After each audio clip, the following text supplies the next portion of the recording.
Allah is my heart's speech. Your mercy is what I beseech. Keep in my heart your remembrance, and in your deen allow me to advance. Help me in my quest. Permit me to pass the ultimate test. Help me in my quest. Permit me to pass the ultimate test. بسم الله الرحمن الرحيم. الحمد لله رب العالمين، صلى الله وسلم وبارك على عبده ورسوله سيدنا محمد وعلى آله وصحبه أجمعين. Dear brothers and sisters in Islam, Assalamu alaikum wa rahmatullahi wa barakatuh, and welcome to this live episode of Ask Huda, broadcasting live from Jeddah, Saudi Arabia. And we have a number of email questions pending. So until you call with your questions, we shall go through them, inshallah. Brother Nawab says that, I hope this question does not sound crazy. Any question you ask is not crazy or silly, because you have the right to know, and it is our responsibility to try to teach you as we can, to the best of our ability. He says that, suppose I got some ideas or talents by doing haram actions. Now, are they considered haram as well? If you're talking about the ideas themselves running in your mind, this is something that Allah Azza wa Jal has forgiven us with the grace of Allah. So whatever goes into your mind, as long as you do not say it to anyone, and as long as you do not act upon it, in this case, Allah does not hold you accountable for them. However, if you have these talents that are forbidden, that are haram, and you want to share them with others, then this becomes a sin. As in the case of what nowadays, subhanallah, the Arabs, the Muslims, they are following the footsteps of the disbelievers step by step, as warned by the Prophet ﷺ. You see that they have what they call Arab Idol. They have Arab Got Talent. They have Star Academy. And all of these shows, participating in them goes beyond haram, in the sense that no one asks about the ruling on participating in such shows, because any child, any kid on the street, a Muslim one, would know that this is haram. That the problem is not with those who are participating, because most likely they don't have enough and sufficient iman in their hearts. Probably they do not pray.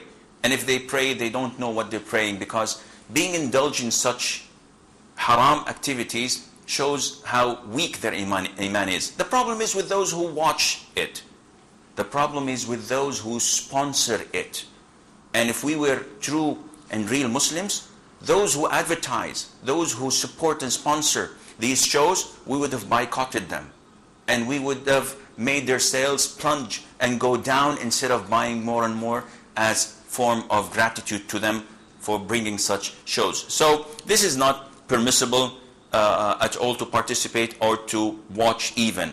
He has a second question about skipping salah. And he's saying that if I skip prayers because I had exams or I had classes and I've graduated, now to work with my certificate, with my BA or BS or whatever, or diploma, due to the fact that I got it through skipping some of my prayers, now I have repented, now I seek Allah's forgiveness, is my income considered to be halal or haram? The answer is, as long as you have repented to Allah Azza wa Jal, alhamdulillah, your income is halal. All what I advise you to do is to offer as many good deeds as possible, especially voluntary prayers, because this, inshallah, with the grace of Allah, would compensate your sins. We have Sister Susanna from Saudi Arabia. Farzana. Yes, sister. Hello. Assalamu alaikum. Wa alaikum assalam wa rahmatullah. Okay, my name is Farzana, by the way. Excuse me? Farzana. Farzana, okay, sorry. Farzana, yes. Okay. Yes. Sheikh, my question is, I am also teaching. I have three questions really. One teacher I mean, our school is, of course, it's more Islamic. Like Dr. Zakir Naik, it's a concept like that. Okay. And by the way, our school is also by the side of Fazi's Mall. So anyway, one teacher, when she was conducting prayer, she said, she was just saying Allahu Akbar instead of Sami Allahu liman hamida. Okay. Then when we asked her why, and she's from Saudi and she's our Quran teacher, and she said, no, women are not supposed to say Sami Allahu liman hamida. Okay. I want to verify that, Sheikh. And also the second question is, what is the ruling of having long nails? Or like if you're cutting your nails, how long, I mean like what is the period? Okay. Did you get my question? Yes, I did. And the third question is, Sheikh, now because our school is, mostly it's based on Islamic. We are doing the normal curriculum plus Islamic. Okay. We are trying to give more knowledge in Islam. Okay. So what can we do, Sheikh? What else can we do? Like, what kind of things can we teach the children? And I mean, if you have some ideas about it, it will be a great help. Okay, I'll answer your questions. Did you get my question? Inshallah, I will answer your questions. We have Sister Asia from Saudi Arabia. Assalamu alaikum rahmatullahi barakatuhu. Wa alaikum salam wa rahmatullahi wa barakatuh. I have three questions, Sheikh. Okay. Question number one, from where does the ruh passes away? Question number two. From what? What is the question? From where does the ruh passes? The ruh, okay. Ruh, yes, soul. Question number two, is Sakrat every dead person faces, and is it painful? Can other person make out what that person is going on? Question number three, if dying person says La ilaha illallah before he or she dies, is it sure that the person will go to Jannah without answering any of his deeds? Okay. And what about those people who have sudden death, like heart attack, bomb blast, or they are murdered or something like this? Jazakallah khair. Wa jazakum. Ahlan wa sahlan. Okay, we will conclude with Brother Omar's question from Nigeria. Brother Omar. Assalamu alaikum. Salamullah. Raise your voice, please. Assalamu alaikum. Wa alaikum salam wa rahmatullah. Good afternoon, Sheikh. Good evening to you and where I'm from. How is it? I'm from Nigeria, sir. Hayyakallah akhi. What can I do for you?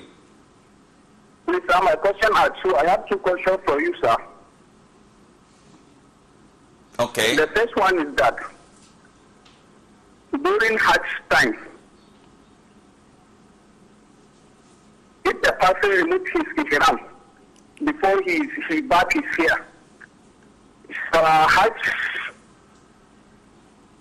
Assalamu alaikum. Alaikum salam. You're asking me about Hajj. What is about Hajj?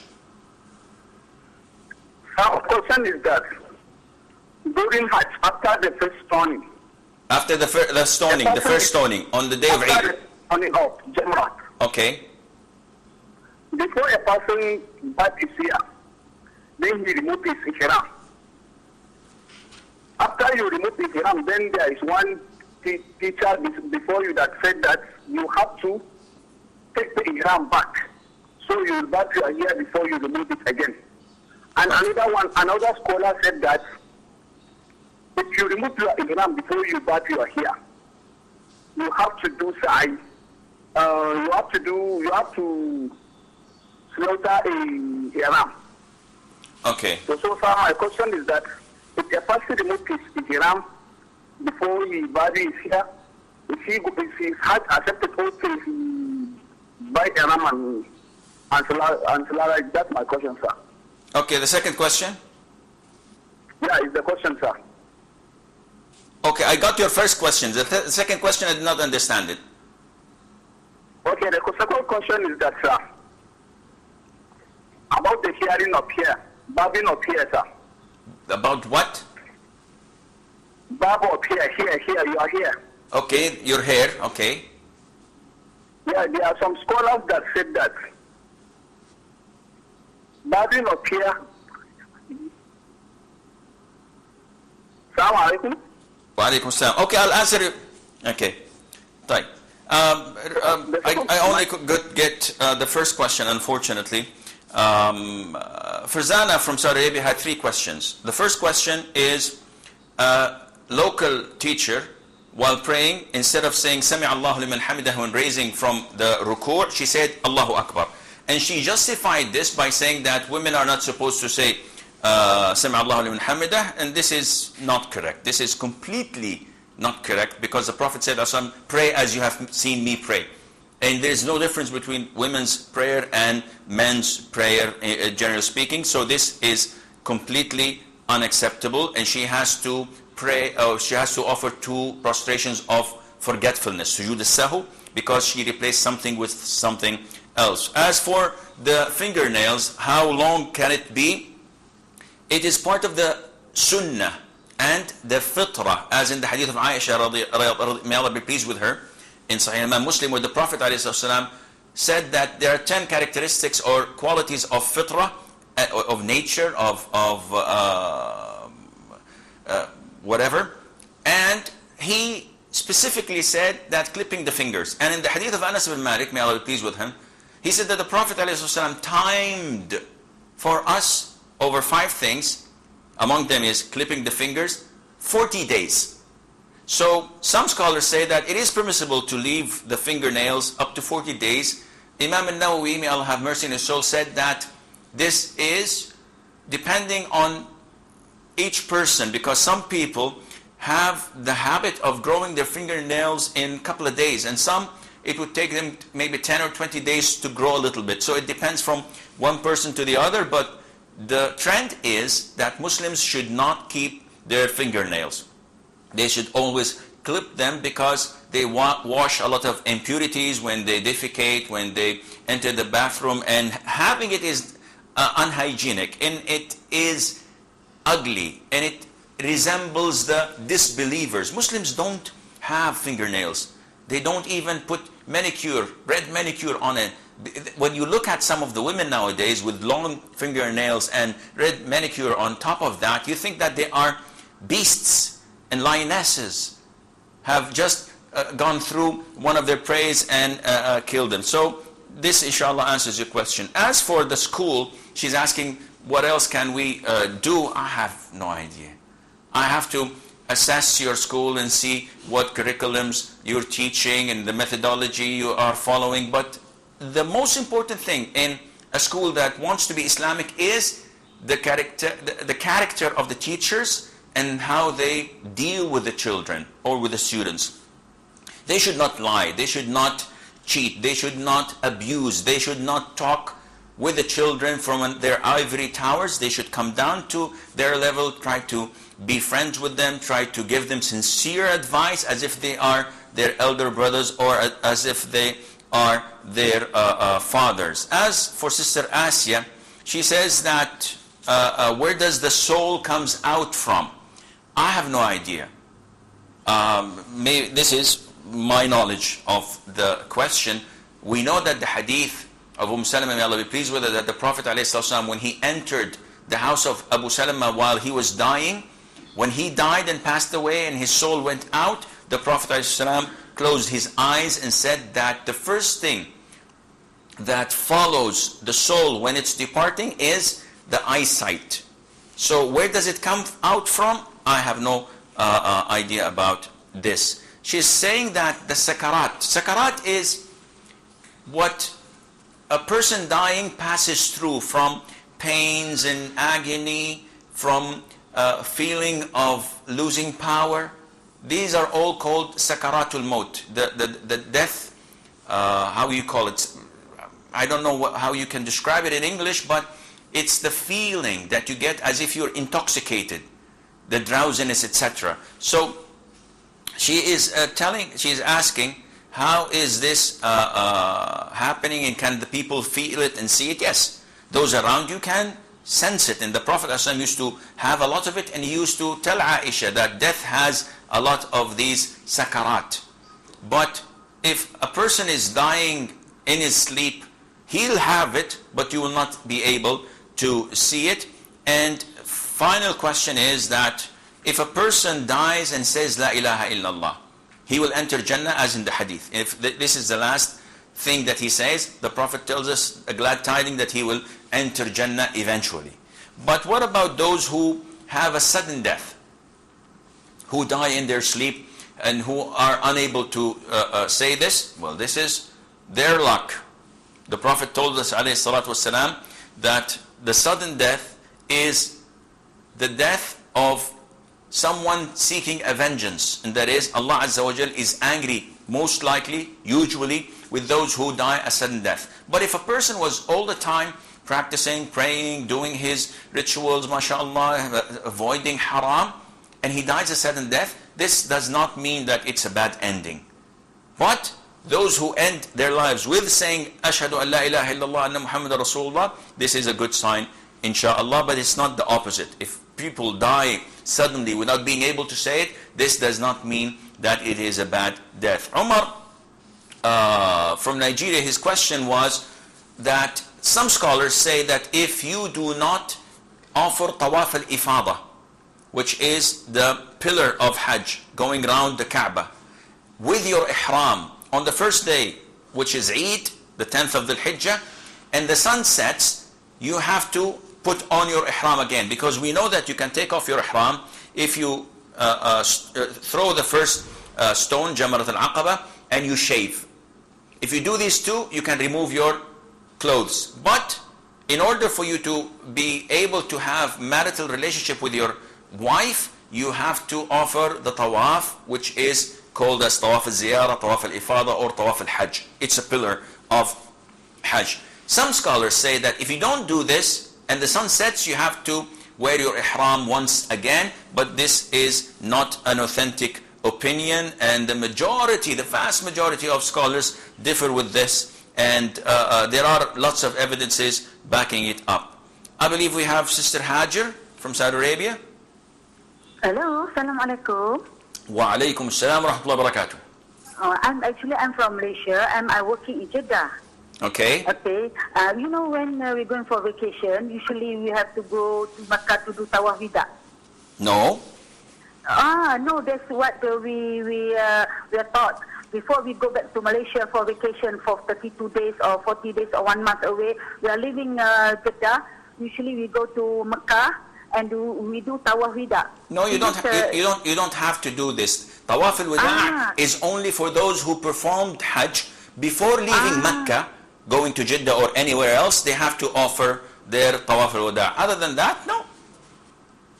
Because you know what, we Malaysian, that's what the Sheikh has told us, that before we go for vacation, because we don't know whether we can come back or not to Jeddah and to work here. You know, we don't know, maybe when we go back we'll die, and then we don't have the chance to do wida. That's why before, all of us, before we go for vacation, we go and do wida. You don't have and to. Then, we don't have, it's not wajib? No, it is not. Any questions? So the question I want to ask, because a friend of mine, she already did the wida, and then she asked me whether she can go back to Mecca. She can go to Mecca, as I said, because it's not wajib. She can go and off and on as much as she can. I hope this answers your question.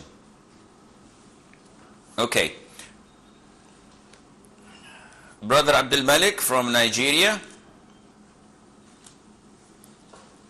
Okay, Brother Abdul Malik is not there. We have a question from Brother Hussein.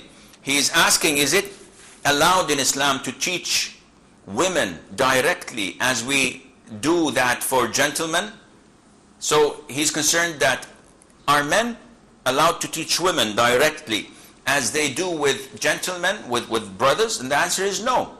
It is not permissible for men to mix with women unless there is a visor, there is a screen, they are properly dressed, and there are a lot of them, and there is this distance. But to teach men, or that is to teach sisters like we teach men in the masjid, and they're sitting close to us and we look at their faces and their eyes, and when they have any gestures showing on their face, when they're smiling, when they're grudging, when they're doing this or that, this is not permissible.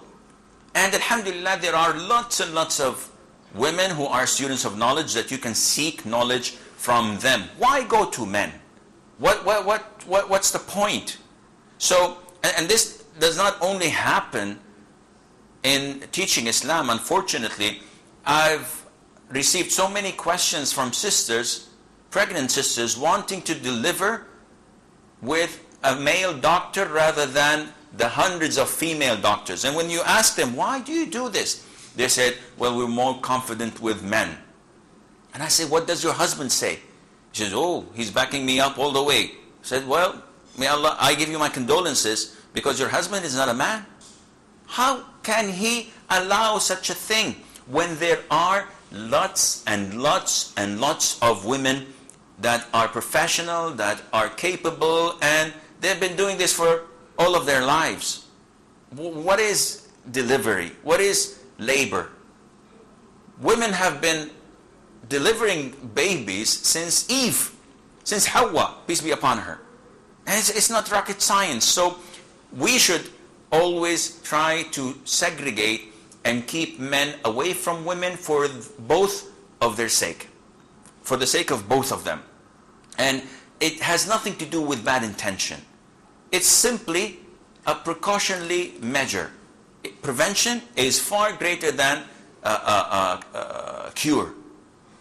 Just keep it away for the sake of the girl and for the sake of the man as well. Uthman from Nigeria. Yes, brother Uthman. Assalamu alaikum, ya Sheikh. Wa alaikum salam wa rahmatullah. How was the work, sir? Excuse me? May Allah bless you and the people you are working with and all the Muslim Ummah, sir.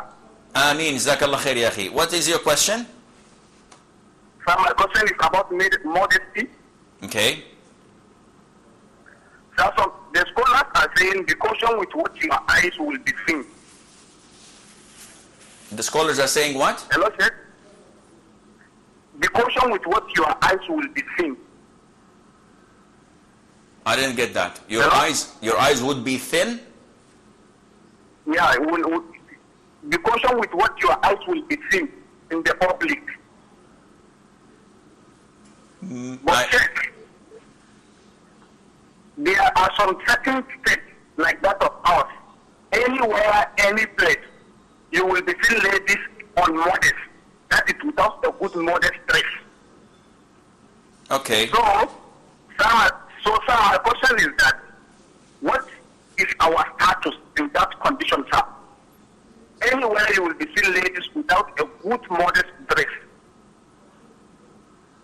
Okay. I didn't get your question, but inshallah I'll try to answer what deals with modesty. I believe we have a caller from Jordan. Yes, I'm ready. Brother Muhammad. Yes, bro. Assalamu alaikum, Sheikh. Salam to Allah wa barakatuh. Sheikh, I have two questions. One question is, can you describe the Ahmadi, whether they are Muslim or not? Okay. And the second question, what are the list of major sins? Is what? Major sins. You want me to describe the major sins? Number of major sins. What are the major sins? What are they? Yes. Okay. Okay. Thank you. Hayyak Allah. Brother Uthman from Nigeria was asking me a question about modesty, and again I have to give my apologies to our brothers and sisters from Nigeria. My English is not that good. So if the accent is prevailing, I'm unable to understand, not because of you, because of my deficiency and my disability to understand your question. Modesty is something that is required and is necessary to every male and female Muslim to have, whether they are in public or in the private. In the public it is far greater because it has an impact on the non-Muslims when they look at you. So if you are not modest, and if you're not wearing clothes properly, and you do not look like a proper Muslim, you leave a very bad impact on the non-Muslims.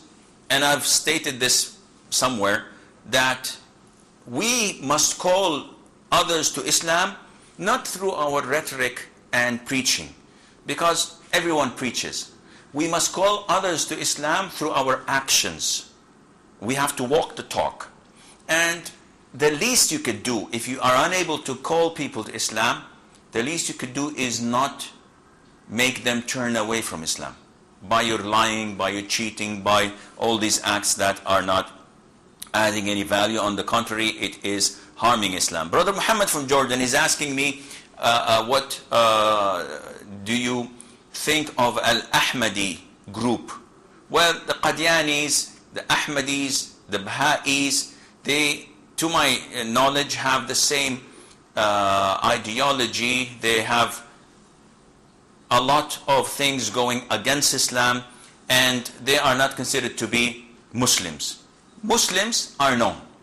They believe in the Quran and every single thing of it as it means, and they believe also in the Sunnah of the Prophet ﷺ, believing in the Prophet to be the last messenger of Allah, and there's no Prophet after him, sallallahu alaihi wasallam. So anyone who says otherwise, he's not considered to be Muslim. If someone says that there is another Prophet after the Prophet ﷺ, he's a kafir, a full-fledged kafir. You have nothing to do with him, because he have breached, he have nullified his Islam by this idea. Brother Affan from South Africa. Assalamu alaikum wa rahmatullahi wa barakatuh. Wa alaikum assalam wa rahmatullahi wa barakatuh. I've got 2 questions, inshallah. Please speak higher and louder. The first question is, Okay. first question is, I just want to know, if you make salah, how many times must you raise your hands? From say Allahu Akbar, Sami Allahu liman hamida, and so on. Okay. Raising, you're asking about raising the hands? Question. And second question, Are you asking the first question, Affan? or- Brother What? Affan, are you asking me about raising the hands in takbir? Yes. Okay. Yeah, that's correct, yes. Yeah. Second question? Second question is, okay, is there any hadith on Quran where it says that the Prophet sallallahu alaihi wasallam knows the unseen, know anything about the unseen, inshallah? Third question? Hello? Yes, I got your question. Third question? That's the second question. Shukran. Only 2 questions. Shukran, jazakallah. Wajak. Hayyak. Brother Muhammad from Nigeria. Hello, I'm hearing you. Yes, brother. What can I do for you? Assalamu alaikum. Assalam rahmatullah. Assalamu alaikum, Ya Sheikh. Wa alaykum assalam rahmatullah. I'm asking you about the ayah of Quran. Okay. Allah subhanahu wa ta'ala saying, قل إن كان آباؤكم وأبناؤكم وأزواجكم إلى آخر الآية وتجارة تردون كسادتها وجهاد في سبيل الله. So I want to explain, I want to ask a translation for this ayah. Okay. Okay. Inshallah. Okay. Brother Muhammad from Jordan was asking about the definition of al-kaba'ir, major sins. What are the major sins? We've stated this before, that major sins are not 7. They are not limited to 7, but they are closer to being 700 than 7, as one narration of Ibn Abbas, may Allah be pleased with him. And the scholars defined major sins by saying that they are any sin that Allah Azza wa Jal has prescribed a punishment in this life, in this dunya, whether it's amputating, decapitating, killing, flogging, or Allah Azza wa Jal has warned and threatened those who do these sins with hellfire or with cursing them. So any such sin that falls under this category, then it is considered to be a major sin. Affan from South Africa, he's asking about raising the hands. The Sunnah, as in the hadith of Ibn Umar, may Allah be pleased with him, and he is the brother-in-law of the Prophet ﷺ, and one of the great companions of the Prophet and knowledgeable companions of the Prophet ﷺ. He, as in Sahih al-Bukhari and elsewhere, said that the Prophet ﷺ used to raise his hands in 3 positions. One, in the very beginning of the prayer, which is called as Takbiratul Ihram, which is a pillar. The Takbiratul Ihram is a pillar by itself. Raising the hand is a sunnah. Secondly, whenever he bowed, saying Allahu Akbar. Thirdly, whenever he raised his head, saying Sami Allahu liman hamida. So the first one happens only at the beginning of the prayer. The second and third happens in every rak'ah. There is a fourth position that was in a separate hadith, and that is when the Prophet ﷺ stood after offering the first tashahhud to the third rak'ah. And this only happens once in a prayer that has 3 rak'ahs or 4 rak'ahs. It doesn't happen in Fajr, of course, because you don't stand up for a third. So whenever he finished his tashahhud, the first tashahhud, and he wanted to stand up to the third rak'ah, he raises his hands and says Allahu Akbar. These are the 4 locations where we are instructed to raise our hands. Raising the hands is a sunnah. It is completely out of the question to say that it is not a sunnah. And if you do it, you're doing something wrong in your prayer. This is ignorance. But at the same time, it is ignorance to make it an issue, in the sense that I fight with people who do not raise their hands. This is a sunnah. If I don't raise my hands from the beginning to the prayer to the end, my prayer is valid, it's correct, though I have missed some ajr, some reward, because I did not follow the sunnah in this issue. And Affan says that what is the ruling on marrying the aunt, whether paternal or maternal? It's not mentioned in the Quran, and the answer is correct. It is not mentioned in the Quran. There are so many things that are not mentioned in the Quran, because the Quran is a book of guidance. It came in a total and holistic manner, and the Sunnah to describe to us these small things in detail. So the Prophet told us ﷺ that it is not permissible to join a woman with her paternal auntie or with her maternal auntie. This is forbidden by the Sunnah of the Prophet ﷺ. We have Muhammad from Nigeria. Yes, Brother Muhammad. Assalamu alaikum. Assalamu rahmatullah. Assalamu alaikum. Wa alaikum assalam wa rahmatullahi wa barakatuh. Yeah, I'm from Nigeria. My question is about prayer, Maghrib and Isha prayer. So I live in northern Nigeria. We have a coffee. We used to do our Isha prayer by 7:45 p.m. So the coffee is 7 p.m. Then, so now, because of the coffee, then we used to do our Maghrib. Immediately after Maghrib, we joined it with Isha. So my question is that, is this Allah correct or not? Okay, I'll answer your question, inshallah. Brother Isa, again from Nigeria. Brother Isa. Assalamu alaikum. Wa alaikum salam wa rahmatullah. Assalamu alaikum. Wa alaikum salam wa rahmatullah. My question, Sheikh, is about Salat. Okay. I may see when I have been to Saudi Arabia, if when time for prayer, they don't want to make roll each another. It's separated. Everybody feels on his carpet or only his leg. He don't want to. Your line is breaking, Brother Isa. I think you're calling from through the internet. I cannot understand a word of what you say. Okay, I believe we have a short break. Stay tuned, inshallah. We'll be right back.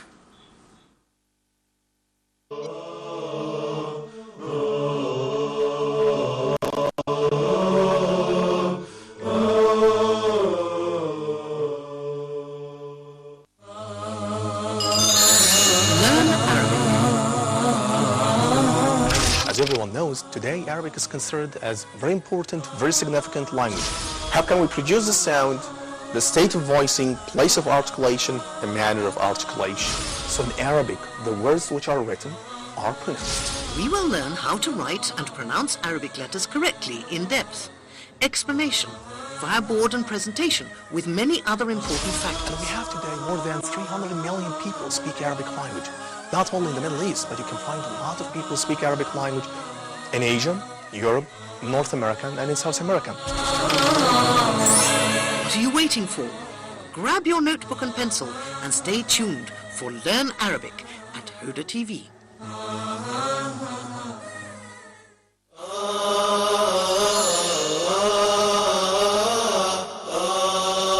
Please, brothers and sisters, in particular brothers, husbands, divorce is the last resort. Even when I was given the topic, the art of divorce, I was thinking, why are we talking about a divorce? As they say in management, do you take serious decisions when you are angry? No one is taking a very serious decision in his life, maybe in his business, while you are angry. A divorce happening every 6 minutes. We are not talking about enjoying the divorce, but we are talking about certain steps to be followed in order to avoid divorce or minimize the possibility of divorce or minimize the consequences of divorce. Any divorce taking place have many ill effects. So we would like to minimize those ill effects.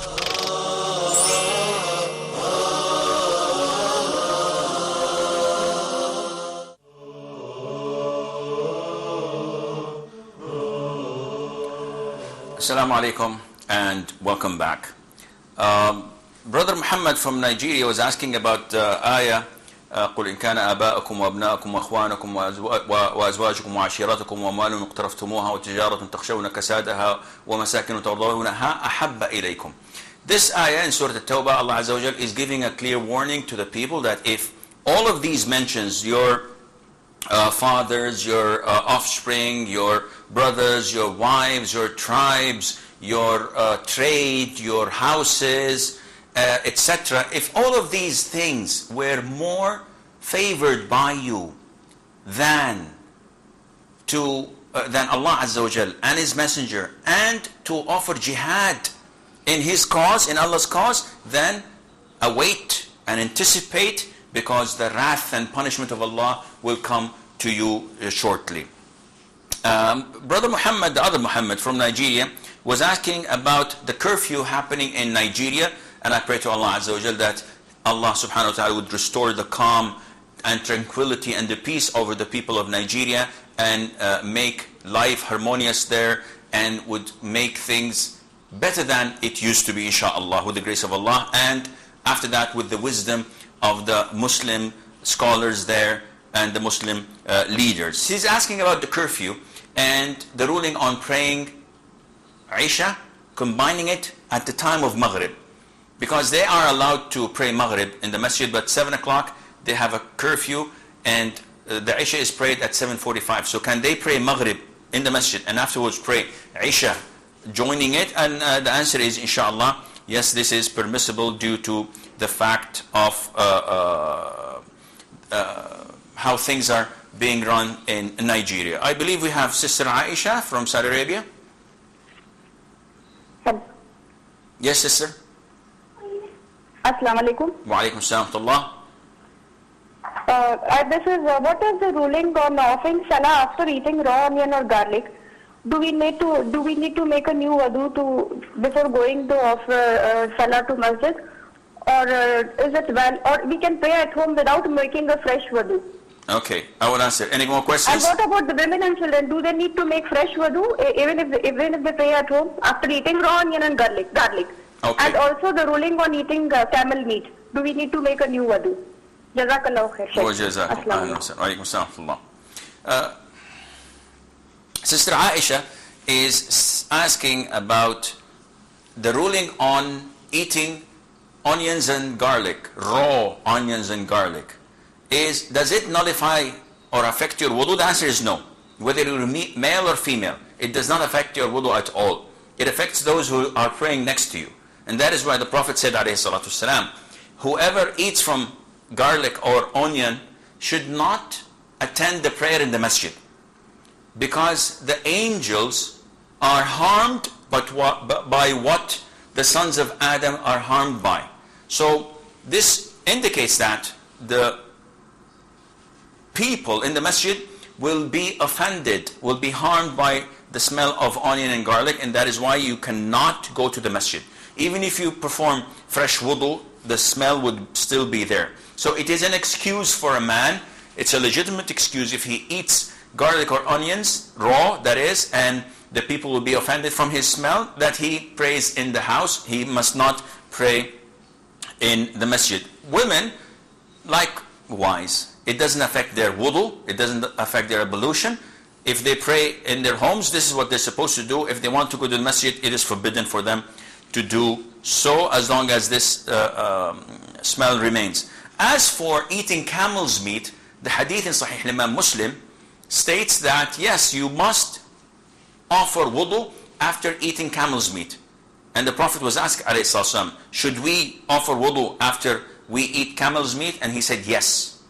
Should we offer wudu after eating mutton or sheep meat? The Prophet said, if you wish. It's up to you. It doesn't nullify your wudu. So camel's meat does nullify your wudu, and you have to perform another wudu. Brother Abdullah from Nigeria. Brother Abdullah. Assalamu alaikum. Wa alaikum assalam wa rahmatullah.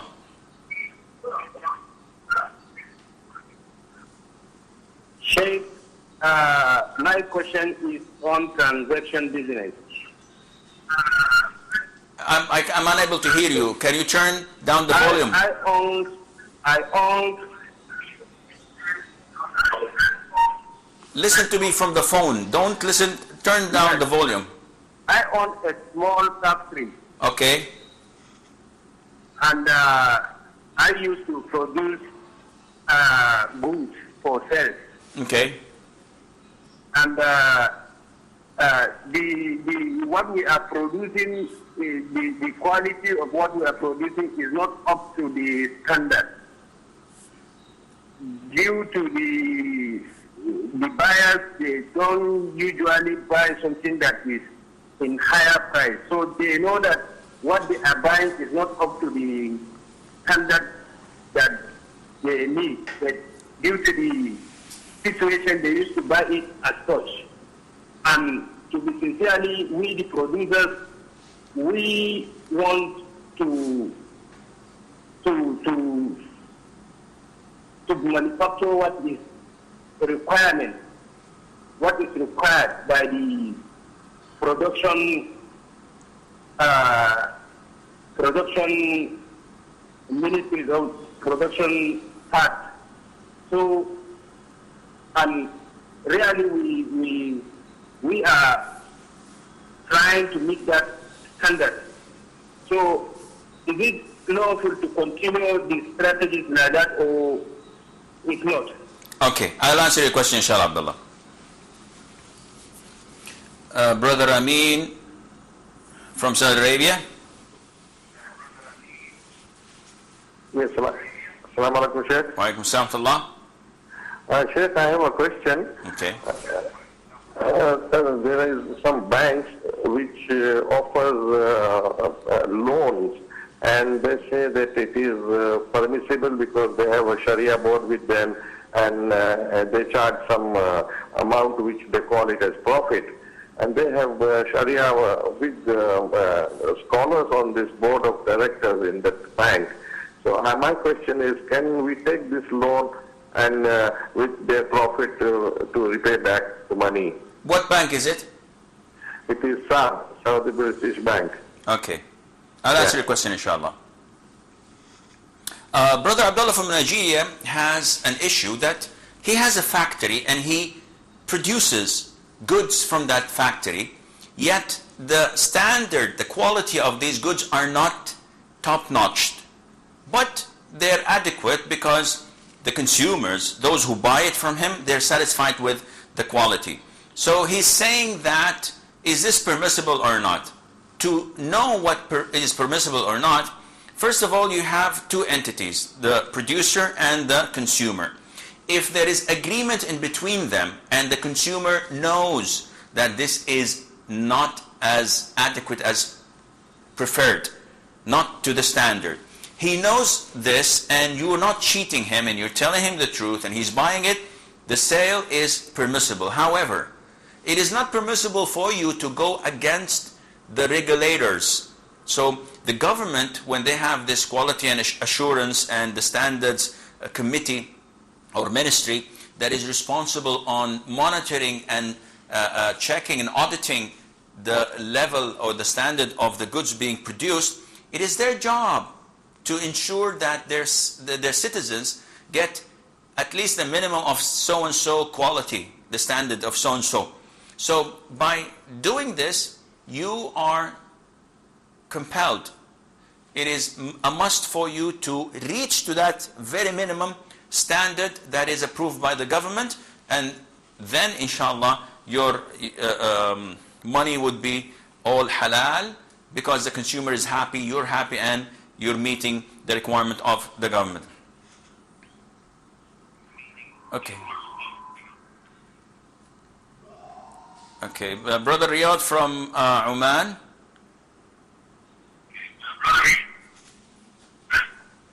Assalamu alaikum, Sheikh. Wa alaikum salam wa rahmatullah. Sheikh, I'd like to ask two questions. Okay. Yeah, I have to ask two questions to you. Sheikh, first question is it permissible to use the Quranic ayat to fulfill my needs? Such as? Such as for the barakah, or such as for the barakah, or like for example, yuhibbuna kul hubbillah, from Surah Baqarah, yuhibbunahum kul hubbillah, one ayat is there. So okay, I got it to know from my alim. They say that if you say this ayat, yeah. Second and question. The other question, like this sort of ayat for barakah or anything like that, you know, Allah latifum bi ibadi yarzuqu man yasha'u bi no, these are the ayats for barakah or anything. Like my question is, can I use these Quranic ayats for fulfilling my needs or something like that? Second question. Then my other question is regarding the Zamzam. Can I offer Zamzam to the non-Muslims? Okay. Okay, I got your question, inshallah. Brother Amir from the Emirates. Brother Amir. Assalamu alaikum wa rahmatullahi wa barakatuh, Sheikh. Wa alaikum salam wa rahmatullahi wa barakatuh. Sheikh, I have two questions. Okay.